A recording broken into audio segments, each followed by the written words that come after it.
Recording in progress.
Good morning. Sorry, I'm a little bit late getting started. I am Phil Mendelson, Chair of the Council, and I have this press conference before our legislative meeting, our regular legislative meeting, which we will have for the month of May, tomorrow, May 6th. And I will go over the agendas, and then I'll be happy to answer questions on any topic. We will start with the committee of the whole meeting scheduled to start at 11 o'clock. We'll be marking up some mayor's nominations to the Commission on Arts and Humanities, the Zoning Commission, as well as marking up the State Superintendent of Education, Dr. Antoinette Mitchell, confirmation. That's a significant agency, and it was really a very positive hearing on her nomination. I'm recommending that all of these nominations be confirmed by the council. So that will be at 11 o'clock, and that's the only business for the committee of the whole. That'll be followed by a legislative meeting, which is scheduled to start at noon, and there's a lot of stuff on the agenda, but most of it is on the consent agenda. Probably the most significant measure for consideration at tomorrow's legislative meeting is final reading on the Emergency Rental Assistance Program Reform Amendment Act. This bill got some attention when it went through as an emergency last October. It changed the law with regard to Emergency Rental Assistance Program, or ERAP, and its relationship to the eviction process in landlord-tenant court. Coming out of the pandemic, the law said that if a tenant has an application pending for ERAP, Emergency Rental Assistance, that an eviction would have to be stayed. last October, as I said, with emergency legislation, we changed that so that there no longer would be an automatic stay. This was in response to, besides the fact that I think our fixing the pandemic era law, that we were late in fixing it, and we were seeing that what are called economic vacancies. This is rental housing where there are a large number of units that are not paying their rent, occupied but not paying their rent, that this was becoming beyond an undue burden for landlords, especially the affordable housing providers who simply were looking at the possibility of foreclosure on their properties because they can't maintain or pay their mortgages. And if there were to be a foreclosure on a property with affordable housing covenants, those covenants would be extinguished. I would characterize it as a crisis. It has calmed down quite a bit because of the emergency, and tomorrow is the final reading on permanent legislation that's pretty much the same as what the council adopted in the fall. I would characterize it as with some tweaks. When it came out of first reading, which would be a month ago, there were some changes that the Committee on Human Services had recommended. We will see an amendment in nature of a substitute for tomorrow, and that amendment in nature of a substitute, I believe, resolves all of the issues that had been raised by some landlords and others in response to the amendments that had been adopted a month ago. So I think that bill has been resolved, and I'm optimistic that it will pass tomorrow. There are a number of measures. When I say number, I think it's actually 3 emergencies. I don't think any of them are controversial. One of them is Uniform College Athlete Name, Image, or Likeness Amendment Act, and that's actually to make a fix that was requested by the Uniform Law Commission, as well as by, I think it would be fair to characterize it as by the Consortium of Universities, to bring where we are with name, image, and likeness up to date, given some changes that I think it was the NCAA had adopted in their bylaws. Other than that, I don't think there's anything that's particularly noteworthy on the legislative agenda tomorrow, but I'm happy to answer questions regarding that. Last week, I asked members to get together for a meeting. We call it an additional meeting to set a new schedule for the mayor's submission of the budget. And that date is May 15th, so that would be 10 days from today. I think that's correct, 10 days from today. And I also made it quite clear that I was unhappy that the mayor has just allowed this process of getting us a budget to languish. The Home Rule Act makes clear that the council sets the schedule for the budget submission, and the Home Rule Act gives the council that prerogative because the council then has to schedule when it's going to have its hearings, because the council has only 70 days to act from start to finish. That includes 2 votes, 14 days apart. We worked out the April 2nd submission date with the executive last December. This was not something we did unilaterally. Ordinarily, we get the budget the last week of March, like March 23rd, but the executive had asked for more time, and we worked out the date of April 2nd. They weren't even done with the FY26 budget until April 9th. I believe that's the correct date. And then there's a delay of 10 days before the CFO will send it over. But the CFO has made clear that there also has to be a revised budget that accompanies that, and especially in light of the continuing resolution that Congress passed that causes a shortfall in our spending in the current year. And the work on that didn't begin until, I believe, around the week of April 14th. Hence the delays, and so the council set a new date, and I hope that the mayor will honor it, May 15th. There's also been a lot of attention with regard to the mayor's announcement last week of reaching a deal with the commanders. I've been reflecting on this because I have lived through the Nationals stadium proposal, an Audi Field proposal, And although this isn't sports, the mayor's proposal in 2016, I believe, which was to close DC General while opening homeless shelters in every ward. And in each of those instances, the council, for one thing, required longer than 2 months to work on them, and also the council made significant changes that saved the city tens of millions of dollars. I would say even tens of millions of dollars annually. So we have not received anything from the mayor yet, and we have nothing more than what the public has seen, which is a term sheet and a PowerPoint, and so we're short on a lot of details that are necessary for our consideration, both as to the subsidy as well as what's happening with the revenues that are generated by the stadium.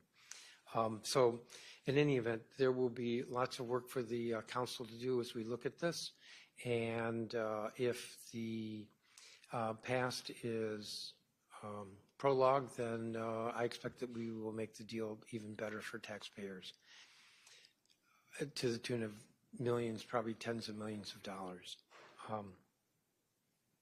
I expect there'll be more questions on that, like when are we going to act, but we don't have anything to act on. With that, I'm happy to answer any questions. Can you talk a bit about what you'd like to see in that, in a deal? Obviously, you expressed in your statement the taxpayer money that would go toward this project, but kind of go over some of the things you're thinking about as you decide, what you'd like to see in the terms of the deal. Well, it's very difficult for me to answer the question what I would like to see in the deal, other than that my initial sense is that the deal is very, very, very favorable to the commanders. And it's nice to be supportive of the commanders, but this is at taxpayer expense. So I would, for starters, the mayor initially said it was a $500 million subsidy, but we know that it's at least $856 million in cash plus whatever the debt service would be over 30 years, which I'm guessing is probably a couple $100 million. So I think the cost is over $1 billion, which would be the second highest subsidy for any major sports stadium in the country, if you look at it in terms of dollars. We have not gotten a budget, as I said, and why am I bringing it up? Because the only way that we could accommodate $1.1 billion in support for a stadium is to make some changes in the budget. Something is not going to be covered. I don't know what it would be, but something would not be covered. So we have to see what is not getting funded, what is being pushed aside or delayed, and I don't know.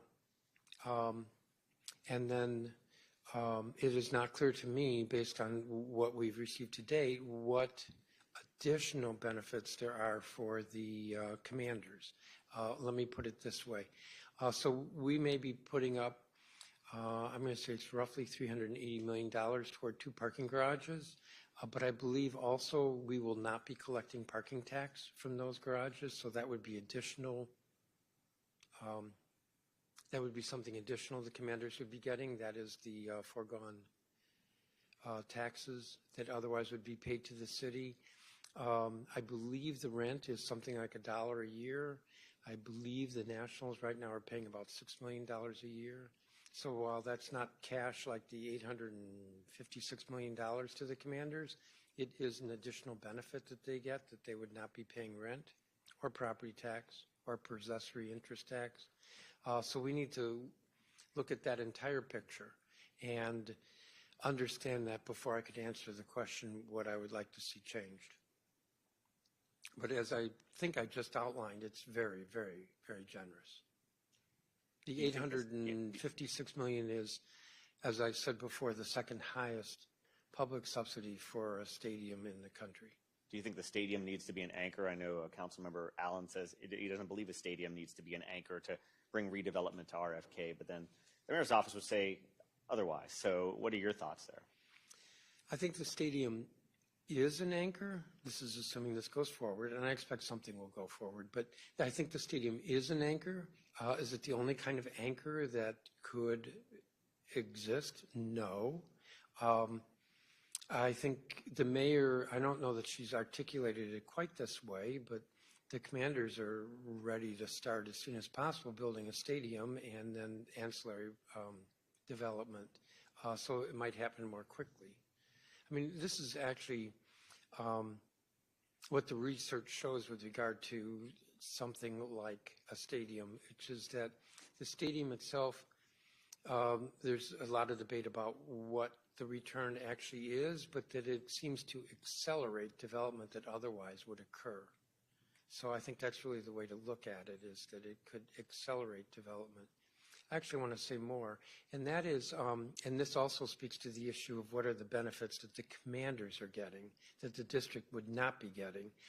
So the site has been divided into 6 parcels, which they call districts. Don't ask me why they call them districts. And the DC government would develop or would put out for proposal the development of 3 of those parcels. The other 3 parcels would be controlled by the commanders. One would be the stadium and the other 2 would be for development. There's been no analysis done with regard to what is to return to the commanders for the development of those other 2 parcels. My understanding is that they plan on offices, hotels, and housing, and I left out retail. I mean, imagine like the wharf, and what is the benefit that the commanders would be getting from that development that is not the stadium. It's not necessary for the stadium to be built, but it is part of this proposal. And there hasn't been a quantification there.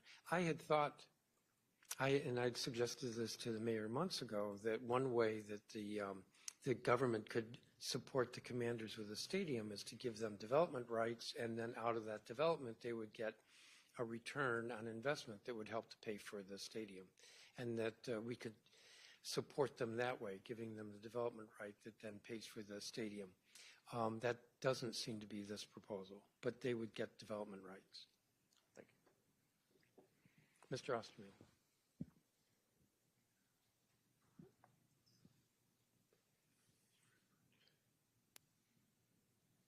I just got a note, it's World Press Freedom Day. Oh. Yay for freedom. Yay, or press yay freedom. For World Press. So just sticking on this topic and talking about timing, I don't know if you heard the mayor on Politics Hour on Friday, but she basically talked about the timing, and I didn't get the exact quote. Actually, no, I do have the exact quote. This is delicate. It's not easy to come in and say, change this, change that. She's definitely pressing the issue that, number one, the council shouldn't change a whole lot. Number two, that you guys have a pretty set timeline and that this can't extend far past, if at all past, this deadline, rough deadline that they've set of July-ish. So what do you think about the timeline? Could this get pushed into the fall potentially if you guys really don't like it, especially the way the budget comes together? And then do you think you have flexibility to make changes, or do you think this is just a negotiating tactic? I think it's a negotiating tactic on the part of the mayor. There's no question in my mind that she's trying to jam the council on this. And when you look at other proposals like Audi Field, or I mentioned the homeless shelters, which I know is not sports, but it was a major economic proposal, the council required far longer than roughly 2 months. But what also is important here is we don't have a budget. And ordinarily, and I think you know this, Martin, ordinarily when the council gets to budget, that's all they do for 2.5 months. And she's asking to squeeze in a major deal like this.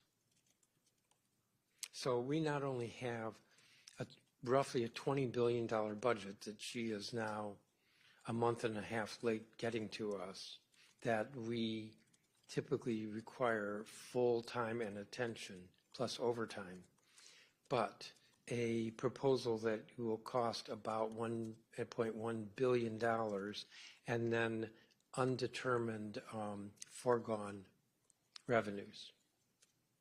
And as I've said, every stadium proposal before that has required more than 2 months for the council to work through. The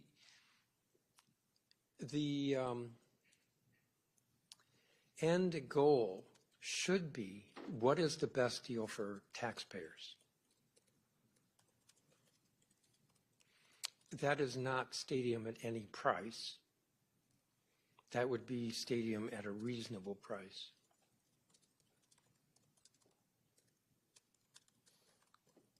All right, and relatedly, this also came up on Friday.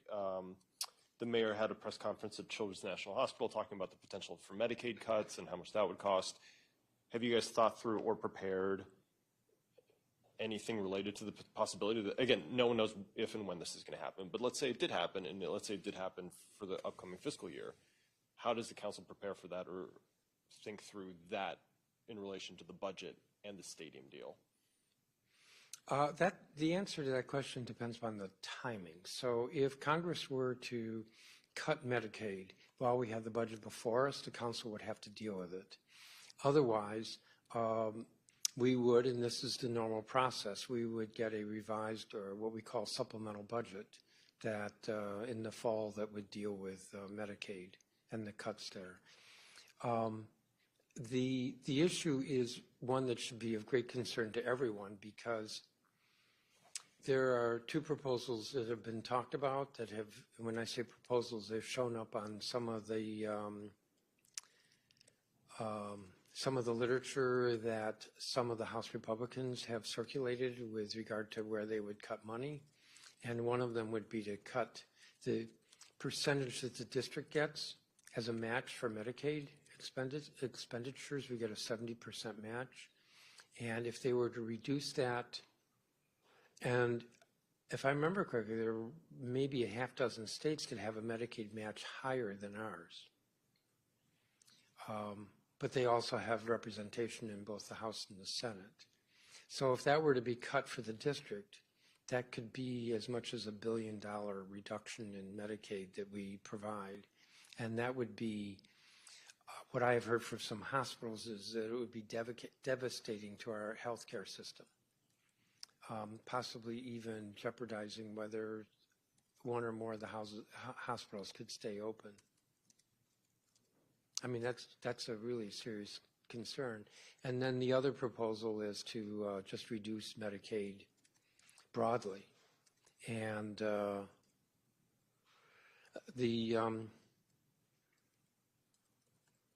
one optimistic note that I have there is that this second proposal, reducing Medicaid broadly, would affect all 50 states and the territories and everything else. And so there are a whole lot of folks around the country that don't want to see that. But to get back to your question, without the proposal, it's there's nothing that the council can do to address it.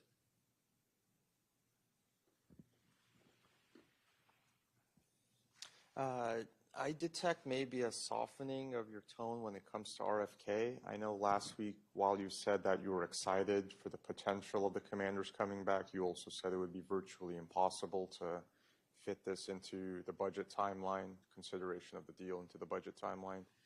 And you were pretty dug in on no taxpayer money for a stadium. It seems like you're more open today for tweaks in the tens of millions of dollars range, perhaps, that could still lead to a stadium deal. Yeah, I don't know that I would characterize them as tweaks. So I knew I would get a question like that. It is my personal view that we should not put public dollars into a privately owned a privately owned sports stadium, especially when you have an ownership group that put forward $6 billion to purchase it. That's my personal view. As chairman of the council, I need to look to how we move forward. And while I think there are several members that are with me, I think the sentiment is that this deal could be much better, but that zero is probably not achievable. How do you square your personal view versus your role? I mean, I do it every day. What's the difference, though? I mean, you're saying as chairman, no public dollars to a stadium, but today there's I think a pretty clear difference in what you're saying. I'm not sure I have that I could add anything to what I've said. Okay, seems like something's changed, but Some of us who are in elective office, we recognize that we have to reconcile our personal view with what's before us. okay.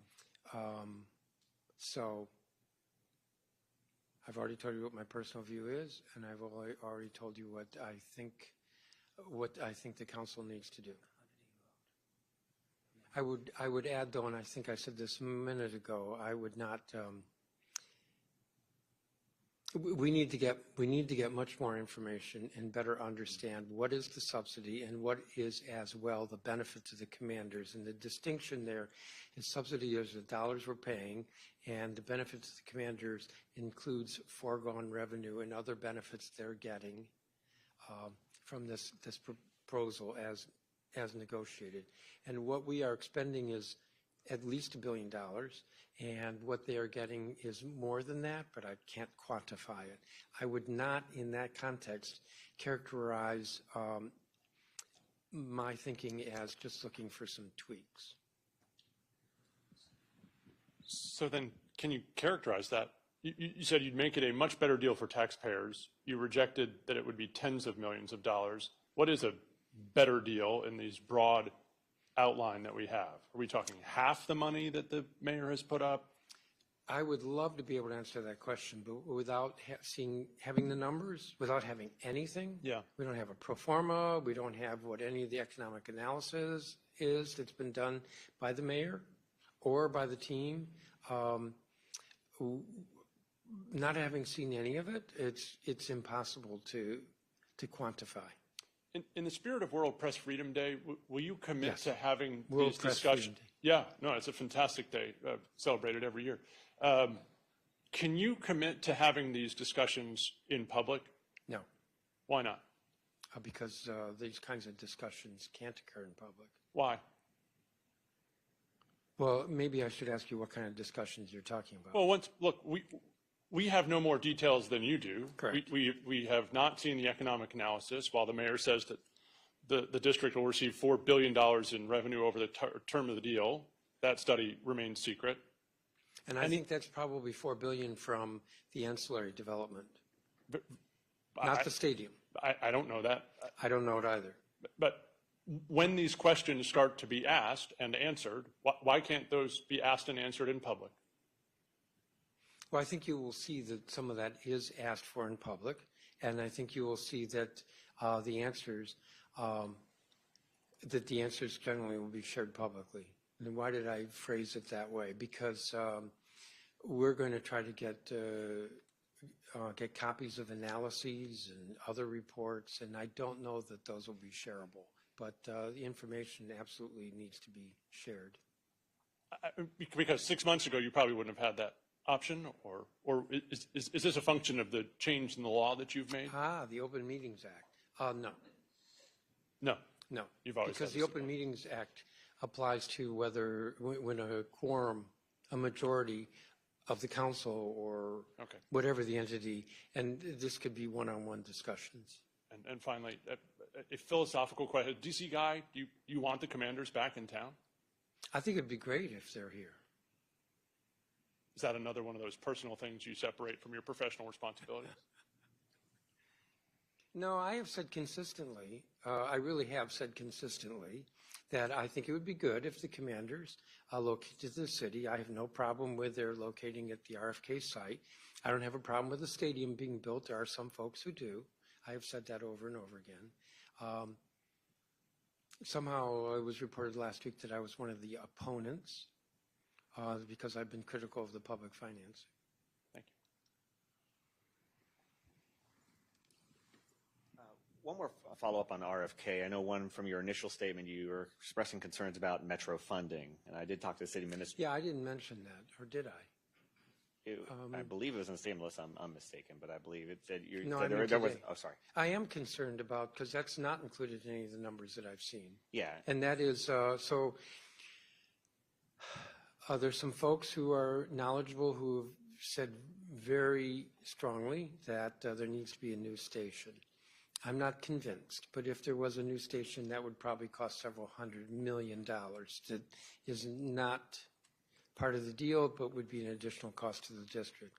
What I think is far more likely is that there will need to be expansion of the existing Stadium Armory Stadium Armory Station, and we haven't seen numbers on that.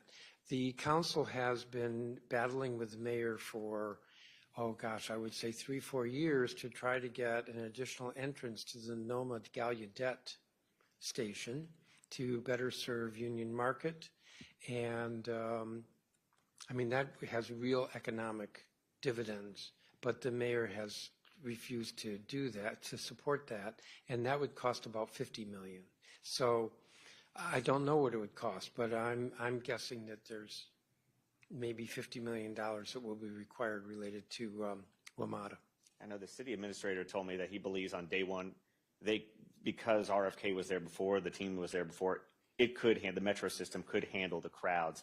What are your thoughts on that? That right now, as is, it could handle the crowds, the metro situation there?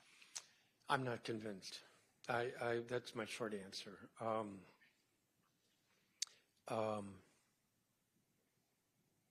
Modes of travel are different today than they were when the Redskins were playing. I'm not sure that the stadium was at capacity when the Nationals were playing, but that's 20 years ago. So all that needs to be looked at, and I'm unaware of any kind of a traffic analysis. There's actually some concern about that. This is another detail that the council will want to look at, which is are 8,000 parking spaces enough? Now, there are some folks who feel like there shouldn't be any parking. Maybe that's a little too extreme. Who feel that there should be very little parking to maximize public transit. My understanding is that most stadiums have more parking than 8,000 spaces. Tell you the truth, as I'm standing here, I don't know what was there for RFK in the past with all the surface lots. This is something that has to be looked at. But I think it's completely reasonable to expect that the existing station will need to have its capacity expanded. And finally, the NFL draft coming to D.C. We're expecting an announcement today. Yeah, I was surprised when I heard that last night because I'd heard that before. It didn't strike me as new news. Either I had some prescient dream a couple weeks ago, or this is not new news. Uh-oh, Lindsay's shaking her head. I said something wrong. So, what are your thoughts on that? If what we're expecting today, I mean, do you have any reaction to it? Well, what I hear is that the NFL draft is a major event when it occurs, that it was in Green Bay this year and 100,000 people came.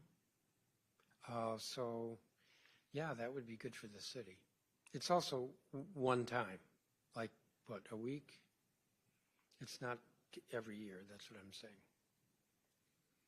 Yes, sir. Last week you said that your sources on the Hill said, no vote on the bill to allow DC to spend the 2025 budget, no timeline of that. Have you had any conversations about when the potential cuts could happen? What are some of the departments that are going to see these cuts or anything like that? Anything from the executive? It's not clear to me what the mayor's thinking is at this point. I'm a bit surprised with the approach that she's taken on this in the last several weeks. My impression is that it could be this week that she announces some of the service reductions or cuts. She can't wait much longer. I think that she's been slower than me to accept that the House is unlikely to act. If the House were to act at some point, it would certainly simplify the situation for the district, and we would be able to reverse the course that we're having to take. But we need to move forward. I don't think it's not in the horizon that the House is going to take up the Senate fix, which is very disappointing and has been damaging to the district. Just to be clear, 2 ratings agencies downgraded us because of the House continuing resolution, and that's going to cost taxpayers money. But as a government, we can't wait longer to start acting on the service reductions and cuts. I know initially there was a conversation that, she wouldn't make the announcements about the cuts because she said we're not there yet, right? We're not at the point of our spending where anyone has exceeded their. Well, that was true in March. Right. So do you know when that timeline is, when we're getting close to that? I don't think that there's a hard date when this happens. It's just a matter of time. So what I'm expecting in terms of the revised budget, but I'm not clear because the mayor has not discussed this with me, is that we will see how the 6% increase in revenues, this is very technical because it's not actually an increase in revenues, it's just recognizing the revenues. The council has to approve that and how that is allocated. My understanding is that with regard to the service reductions and cuts, that doesn't have to come to the council. I don't know if she's planning on submitting all of it. I told her a couple weeks ago that the revised or supplemental budget for the current year is not going to be adopted by the council until the final vote on the FY26 budget, because it's necessary that we do both at the same time in order to balance the 2 years. So she has to move forward now with the service reductions and cuts. Does that answer your question? Yeah, it does. Yeah. Can I follow up on the draft? We are hearing the mayor is contemplating appearing with President Trump today as he makes the announcement to bring the draft to D.C.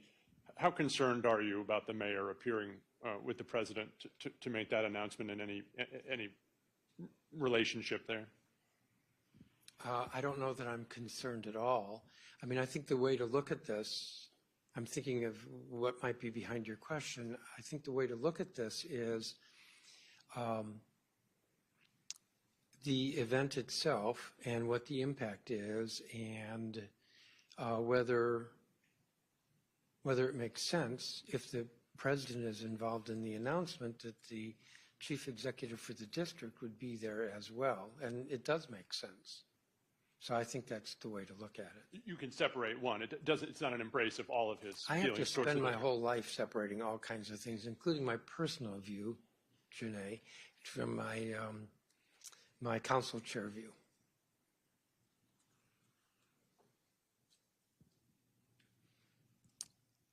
Mr. Ostermuhl and then Mr. Rice. Just back on World Press Freedom Day, unfortunately, the press is going to get together and have a big celebration. We would invite you, but we've closed it to politicians. Good. So we apologize Was for that that because one. there'll be a quorum there? There's going to be a quorum, and we've voted already.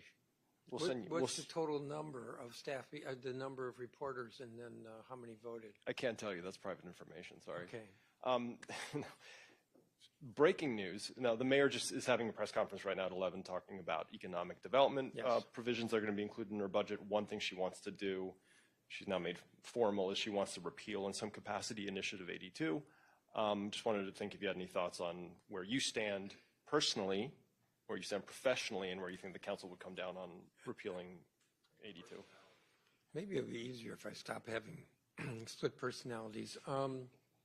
I have never supported Initiative 82. I also said when it was on the ballot that I would not support repealing it at the time. Now, that was several years ago, and times have changed.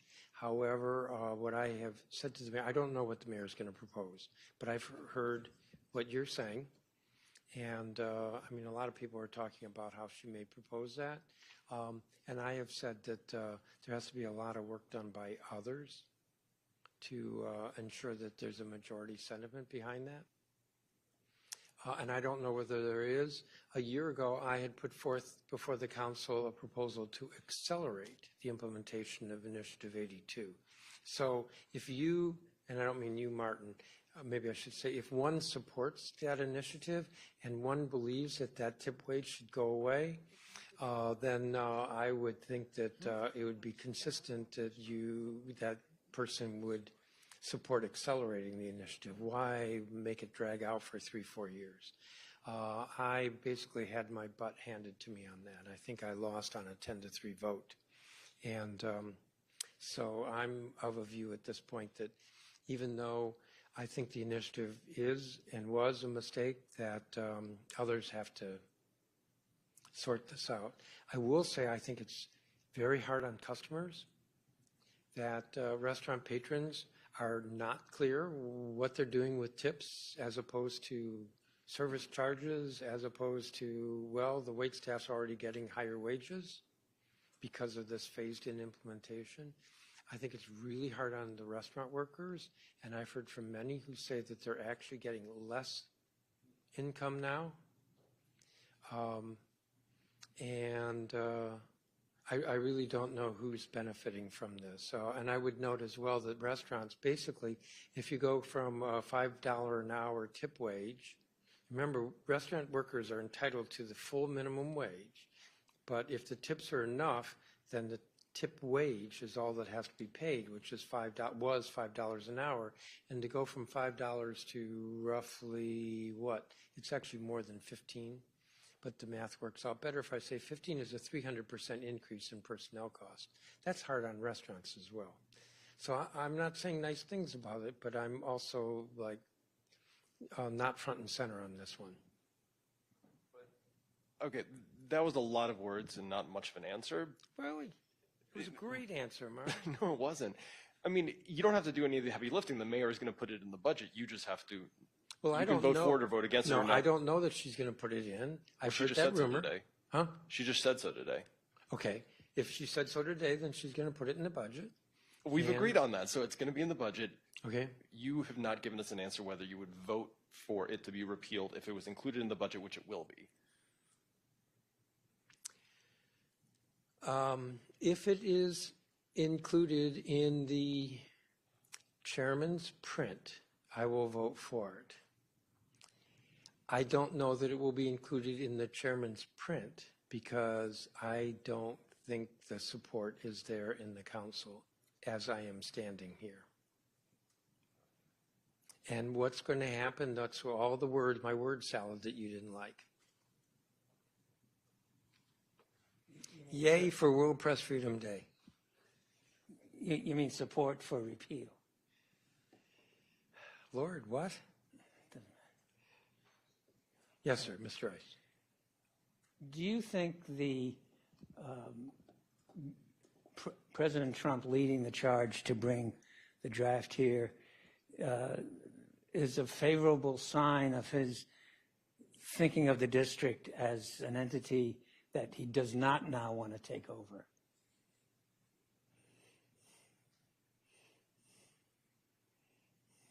Well, first of all, again, I for some reason, this is not new news to me.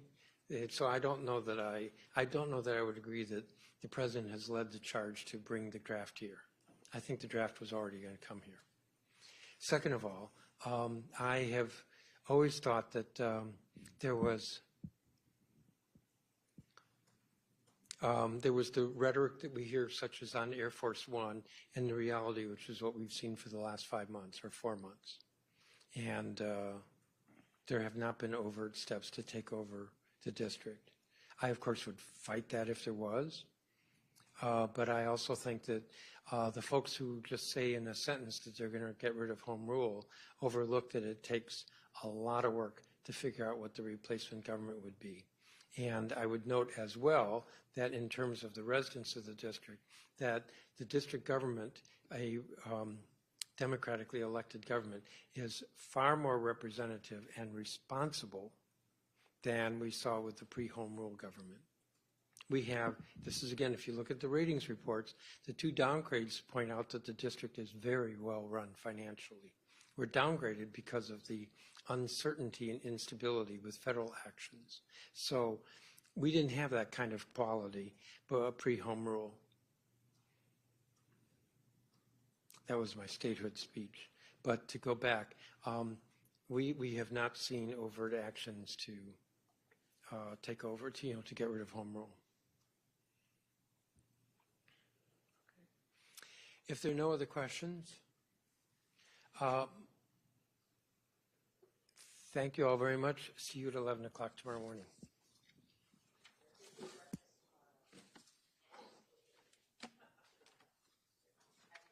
Open to Mark.